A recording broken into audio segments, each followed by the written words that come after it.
All right, this is another installment of Diddy or Didn't He. This is the segment in which I talk about the various cases and lawsuits that Sean Diddy Combs is involved in. Obviously, as y'all remember, he was arrested a few months back and is being put on RICO and sex trafficking charges. In this particular story, he is now being sued for more alleged SA. This is coming from TMZ. Diddy's being sued for more alleged SA, with the alleged victims claiming they were drugged, but he's denying it all. Tony Busby, the Texas attorney representing more than 120 alleged Diddy victims, just filed 5 new lawsuits against the Bad Boy Records founder. In one suit obtained by TMZ, a woman from Maryland claims she was 18 years old in 2001 when Diddy SA'd her outside a Halloween party in New York City.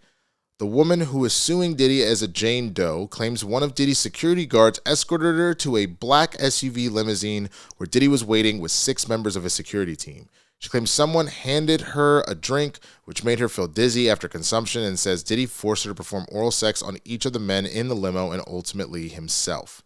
During the alleged assault, the woman claims Diddy called her derogatory names and sprayed champagne on her, only letting her leave after she gave everyone oral. In another suit obtained by TMZ, a man from Florida claims one of Diddy's associates invited him to an after-party at a residence in Miami, where he says other notable figures were having a good time. The man who is suing Diddy as John Doe claims Diddy or one of his associates drugged him with a laced beverage, making him fall in and out of consciousness. He says he woke up to a sharp pain in his rectum and anus and noticed his clothes were missing, turning around to see why his anus hurt and seeing a fully erect Diddy trying to insert himself inside the man. The guy claims Diddy talked dirty to him while wearing a disturbing smile, but he says the drugs made it impossible to fight back or resist Diddy's assault. He says he woke up naked in the same room the next day, was given his clothes, and was escorted out of the home to be dropped off at the nightclub where the night began. The accusers are going after Diddy for damages.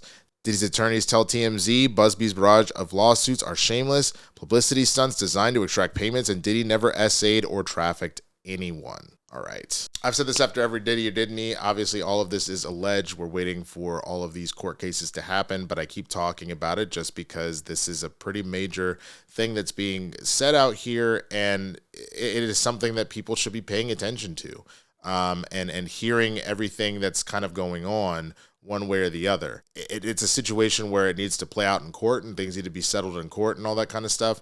But again, there's just so much coming out, so much evidence and whatnot. It's just kind of like, God, man, it's hard to believe that this is all completely false, especially when you just look at the behavior of everybody else, around Diddy in Hollywood and where this weird sense of, there does seem to be just a baby bit of difference. Not enough, not enough to, him being a full pariah or nothing at the time, but enough that when you look back at it, you go, what do they all know that we don't know? So again, I mean, all of these kind of sound like the same MO. Is there a possibility that Tony Busby is just a scumbag and making some of this stuff up with people? Yeah, that's definitely a possibility. Like, anytime you see somebody kind of jumping into this, Tony doesn't give off this vibe of like, man, what a good guy. Like, if this was all whatever, I would make the argument that he would either be taking what I would assume is a negligible to nothing cut, or he'd be donating a large amount of the stuff that he's earning to, victims of SA or things like that. That would be a sign of good faith that like all of this isn't one way or the other. But at the same time, it's America. He's a lawyer.